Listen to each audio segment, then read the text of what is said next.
Yay! Perfect. Did I pop up for you?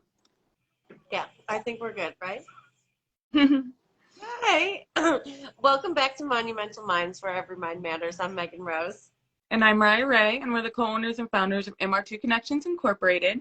And we're so excited to be here with you tonight. We're going to kind of set up the next 4 weeks for you. So we're going into a trauma series, kind of. So tonight, Megan's going to share her story with trauma and kind of where it started and where it is now, and some things that have happened in her story. And then this Saturday, I will be sharing same thing, but my story. And then the week after that, we're actually going to have a boundaries in trauma coach speak, Sarah Wald. So we're super excited about that. And then Megan and I are going to come back around and kind of see what we've learned and what we've gathered from just the weeks and kind of working through our traumas along the way. Um, so let's get into it. When it comes to trauma, like where does that first start out for you in your memory? Man, it's so funny because before we even decided to do this, I was thinking, I'm like, I wonder when, I mean, it starts so young. I'm like, what was the first thing I ever remember? And it really tied into what we ended up planning for the show. Um, it was crazy. I was 3.5 years old, and Wow. I tried to dig so deep. I'm like, that can't be my first memory. It has to be something else. But it was fighting between my parents, and my mother was pregnant at the time. So that was the first. I don't ever remember my sister not being in the picture. She was just always there. So that was the big kind of life altering trigger for, I don't really know the science behind it. I think Right. it's super cool if you kind of dig a little bit further into that. But um, that was what inevitably ended up being engraved in my brain. And it was really hard. A lot of the things that, like a lot of the anxiety that I'm working through now as an adult, just coming with like self awareness and learning, and like what is really triggering this? Like, why are loud voices? Like, why do I feel nauseated when I hear, you know, yelling or boisterous talking even? Like I just like my whole body goes on. It's kind of like what we were talking about earlier. Like you see the police car and you're just like, Mm-hmm. and everything stops. I'm like, okay, so what is triggering this? Um, Right. and I mean, that's kind of where it started.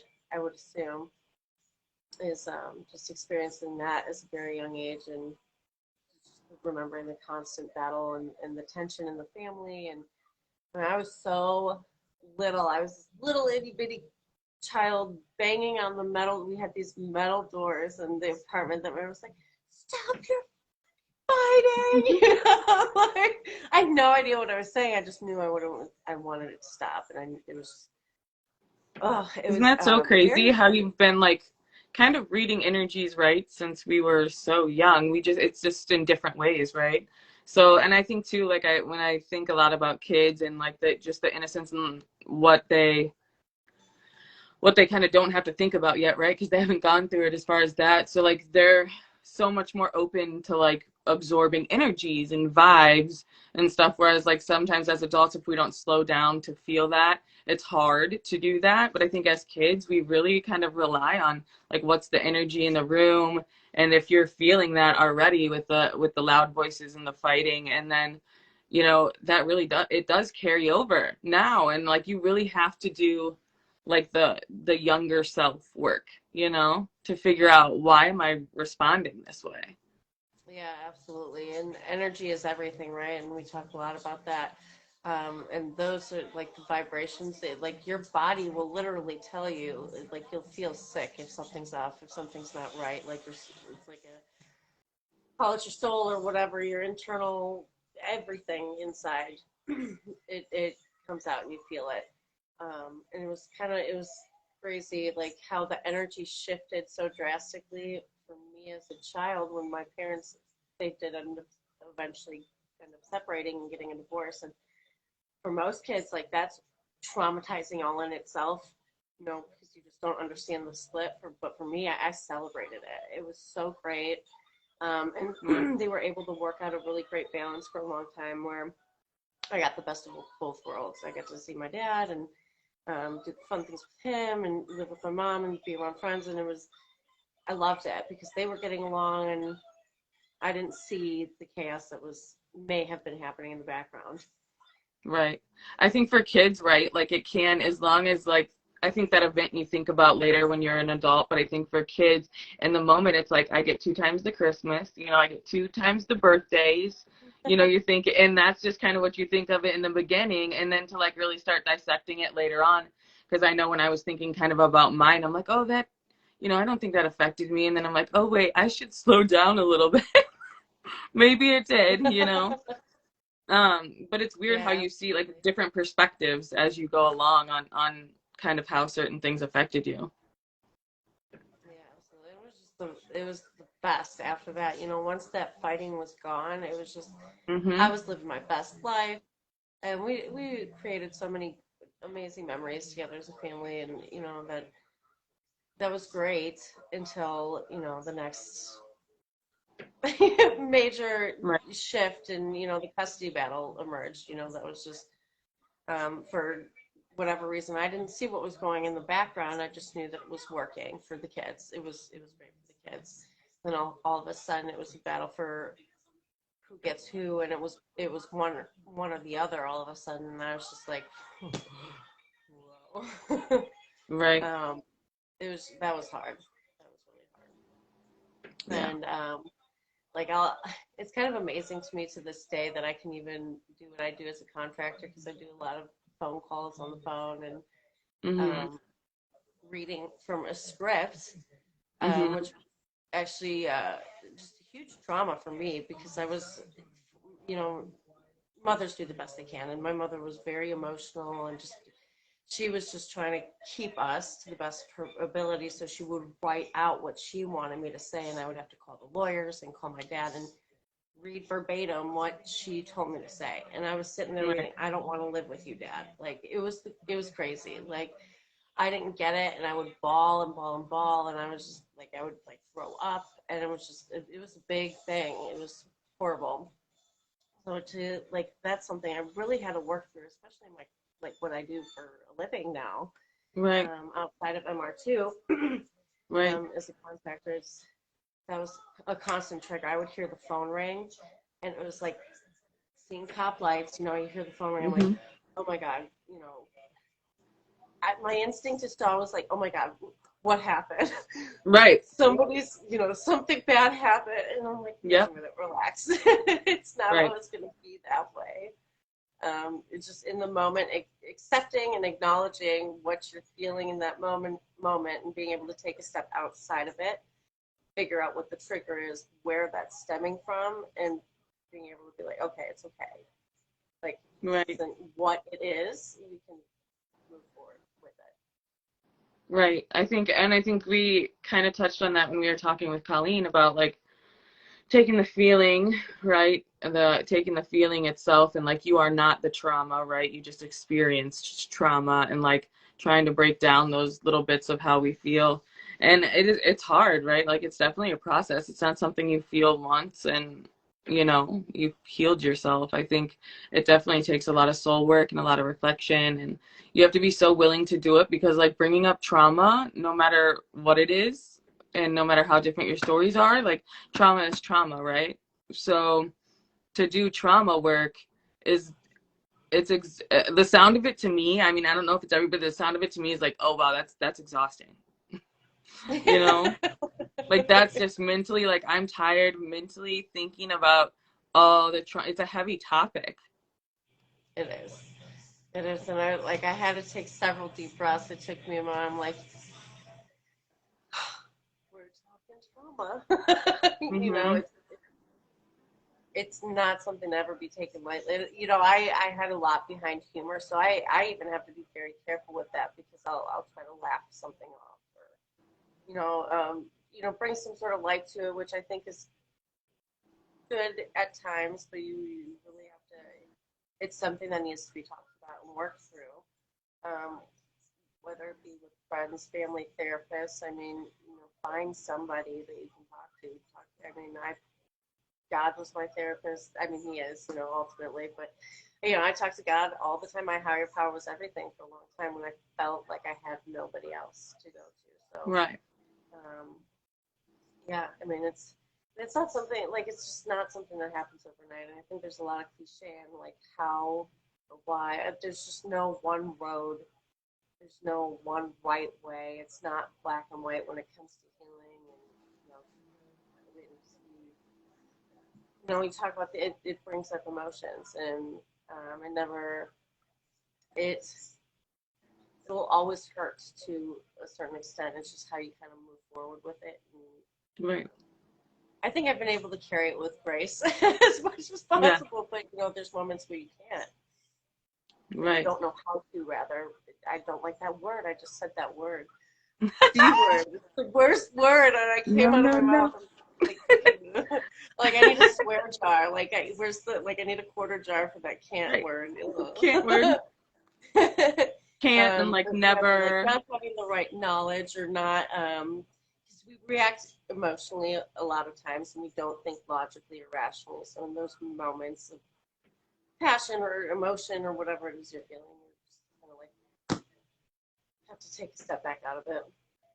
Yeah. Yeah. So tell us a little bit about trauma, like after. So we've gotten through as early as 3.5, and we've gotten through the separation, and then a little bit thereafter. So tell us a little bit after that. Yeah, I mean, dang. So I dissected it quite a bit. Yeah. Because there's things like even still, like I was thinking, like I'm working with my confidence and self-esteem. It's something that it's a journey, right? It's never Yeah. like there's days where I'm just not feeling myself. So Right. I'm like, why? What does this stem from? Mm-hmm. Where's this lack of confidence coming from?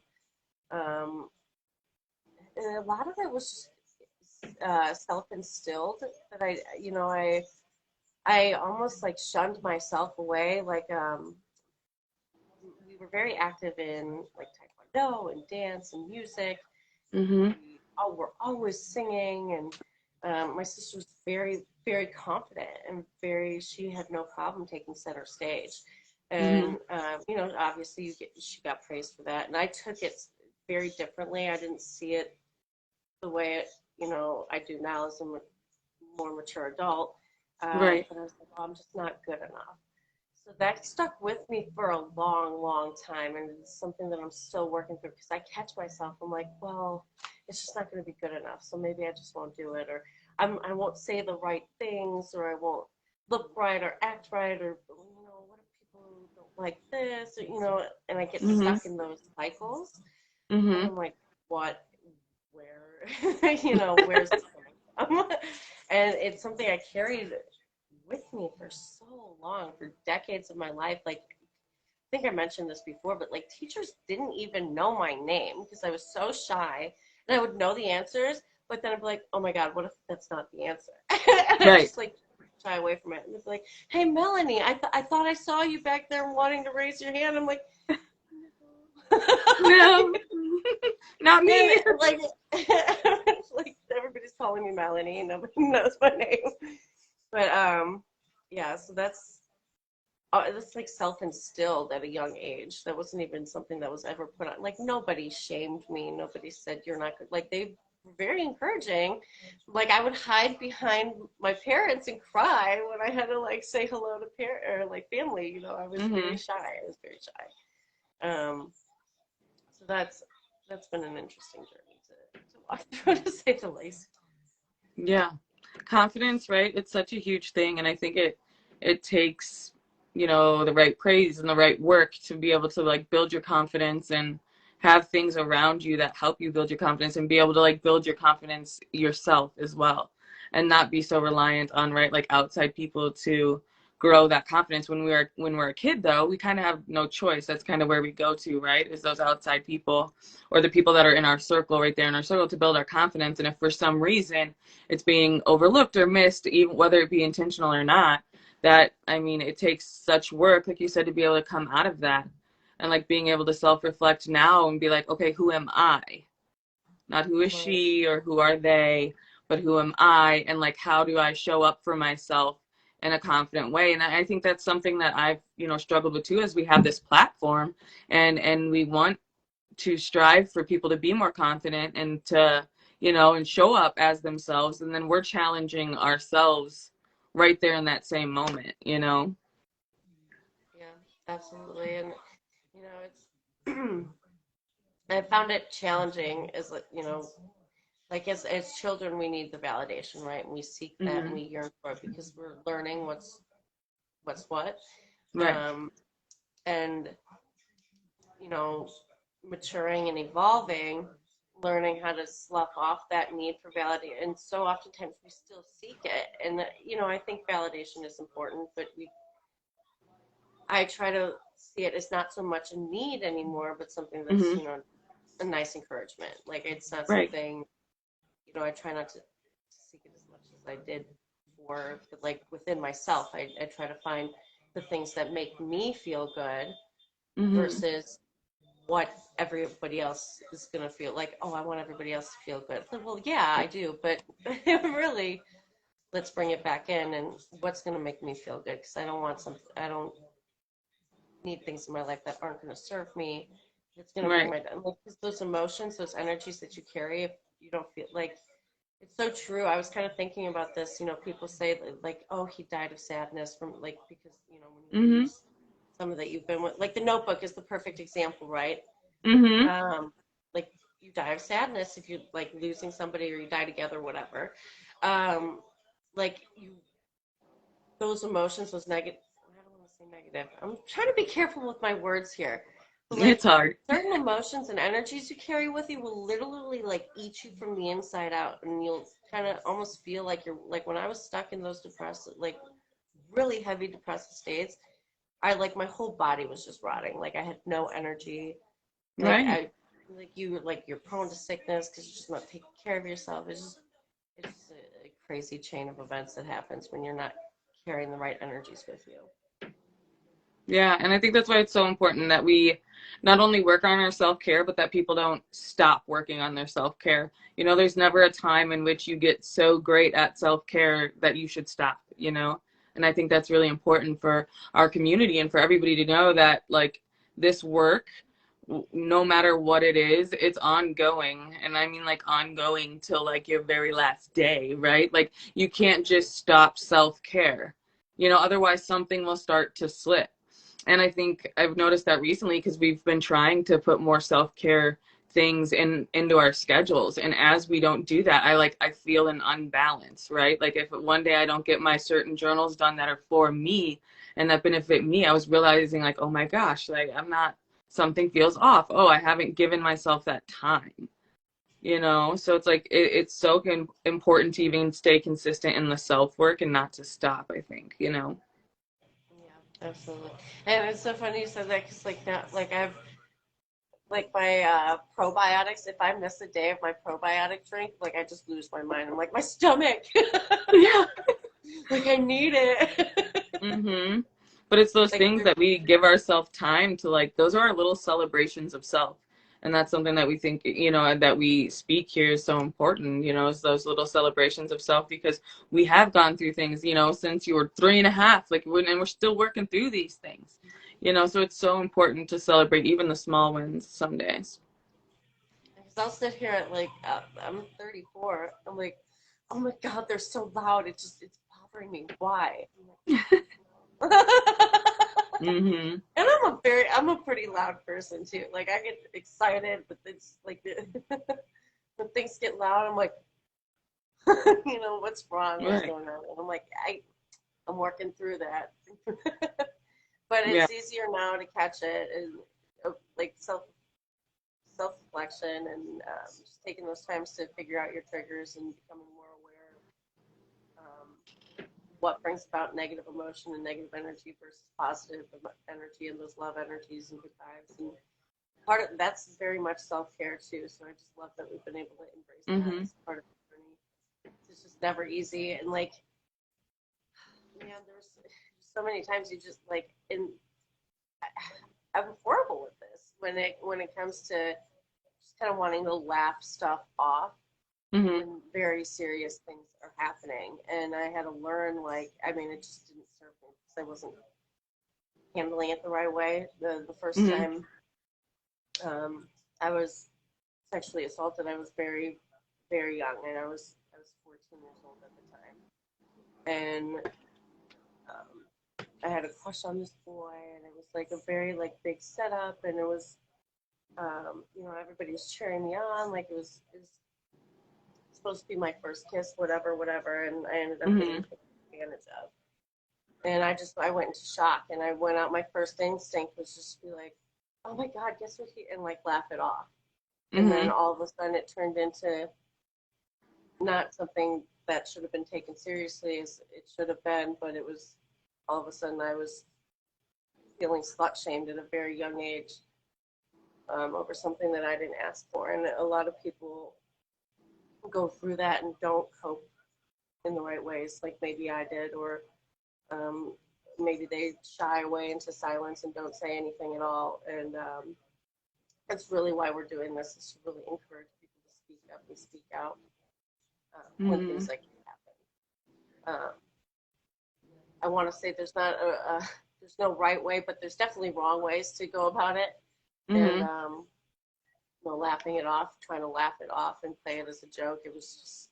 It didn't benefit me, and it's something I carried with me for a long, long Yeah. Yeah, I agree with you on the fact that, like, laughing things off, it is a technique I think that your body uses, right? But then when we start to use it too much and we're not then like healing, and we're just trying to laugh it off, then we have to like just turn around and kind of self-reflect on that and be like, okay, this isn't funny. What am I really feeling? Like you said, and really sit with that feeling. Um, and I just think that that's such an important thing to be brought up because there's so many different forms of bullying and of abuse, right? Like I think a lot of people think of abuse just as physical abuse. Then we have like sexual. There's so many different types of abuse in which none are right? And so many are kept inside because it's so hard to let it out. So like how is that trauma or that situation played out, now? Like is there anything that affects you now and it's because of that moment? time. It's hard to say. I think it kind of evolved over time because it wasn't, Or did it horribly just enough, it go on wasn't with the the whole first looks time it thing happened. and Yeah, self-confidence thing? Yeah. yeah, it was. I don't know, because so I went from one extreme to the next. So the next time something like that did happen to me, I didn't say anything at all because I had been ridiculed because of the way I handled it, and I just didn't see it. I just didn't understand it. I wasn't piecing it together. It didn't make sense to me. So I really said nothing, and that just kind of ate me up from the inside out too. That wasn't working. I would take the substances to try to drown it out and forget about it, and I would just drink an incessant amount, and any over the counter, anything I could get my hands on, just to lock it out and disappear and be kind of out of that. And it took a lot of years. It took a lot of years, and just a lot of listening to other people's stories really helped me a lot because it gave me a different perspective. Because um, I carried shame around for so long, and it didn't serve me. It didn't serve Hmm. me at all. And it really came down to, for me, finding purpose, and not necessarily in what happened, but how I survived it and overcame it. Because so many don't survive that or overcome it, and it could be much more severe than what I experienced. Whatever, people don't come out alive a lot of times. I'm like, there's a reason in that, and God forbid somebody else goes through it, but maybe I can help them through it and help them see, maybe my journey, my victory in it will help somebody else, and that is what, like, it's a part of my journey for a reason. Right. Um, and I've come to see it as more of a beautiful thing versus a Like I don't see myself as a victim. I see myself as a victor. Somebody Right. that can inspire and use it to benefit. I mean, You froze. You're frozen. You're so frozen. I'm so sorry. I'm not frozen on my side. Okay, you're back. No, I think it's just so important, right, to speak up on those things. And as you said, now it's lagging on my side. Yeah, I didn't hear anything you said. I'm so sorry. Lord have mercy. I knew I shouldn't have put makeup on today. I just knew it. Oh, I think you're not on anymore. It's lagging on my side. It's echoing. Oh, okay.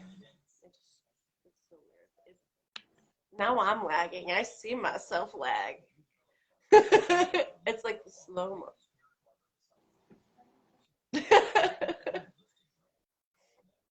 I hear everything like 2 seconds after. Shoot. How do we proceed?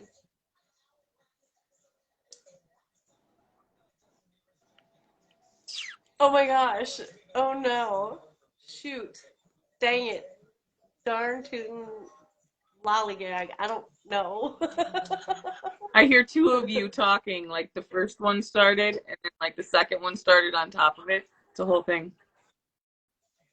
So should we like do like a part one and part two of the part one? We're gonna Yep. have to do that, huh? Okay. Yes. This is horrible. I can't do it. Oh my gosh. All right, intermission, Okay. folks. I'm sorry to leave Intermission. on that note. I love y'all.